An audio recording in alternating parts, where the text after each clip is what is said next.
I'd like to touch on your declaration that government appointments are sort of a preserve of those who voted in favor of the Kenya Kwanza government. Just perhaps to put the words into context, quote unquote, this is what you mentioned: the government is a company that has shares, there are owners who have majority shares and those with just a few, while others do not have any.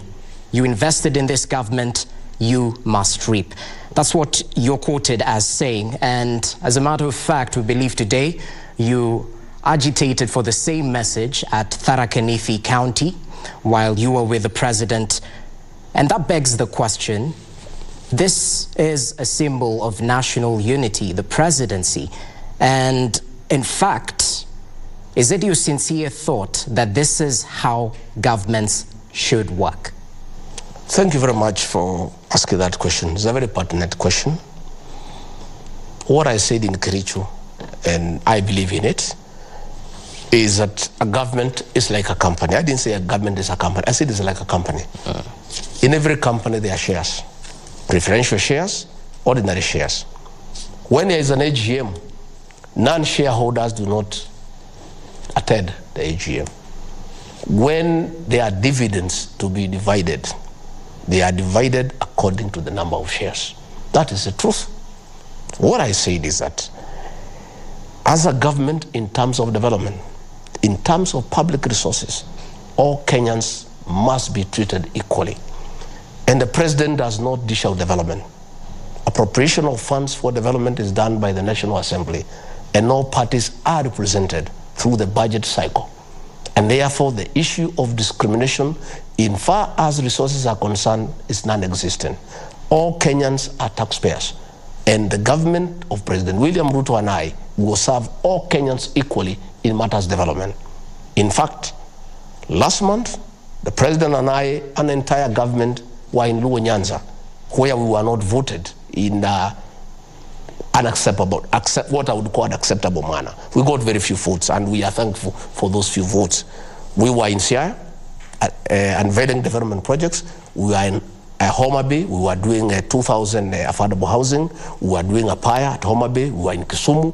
Because even if those people did not vote for us, they are Kenyans and they pay taxes. But when it comes to forming government, no president anywhere in the world would invite people to his government who do not believe in him, who do not believe in his agenda, who cannot support him because they don't understand his agenda.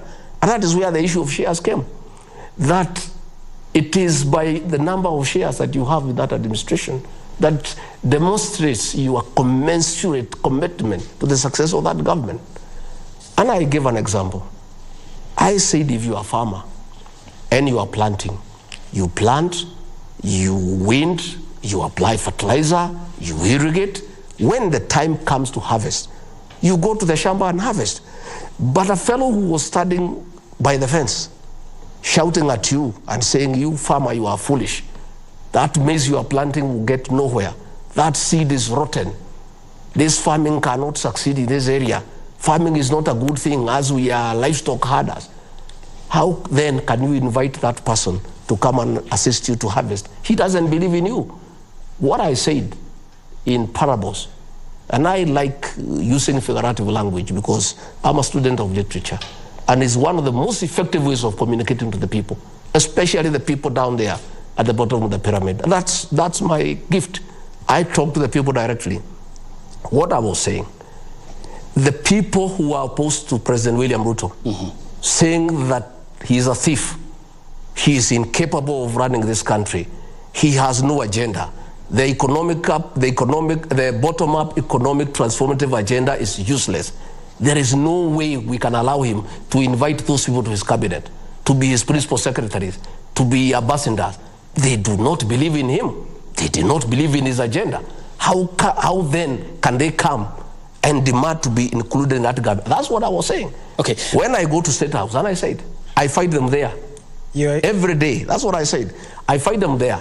People who are shouting at President William Ruto, saying he is useless, he is a thief, he will ruin this country. And they are there lining up that they want to be given positions.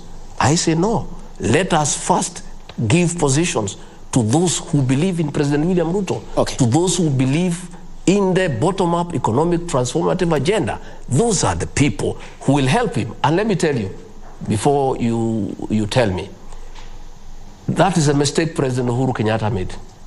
He went and brought people through the handshake who did not believe in the Big Four agenda, who did not believe in the Jubilee agenda, people who had been opposed to his leadership, people who had been opposed to his economic programs. He brought them into his government. What happened?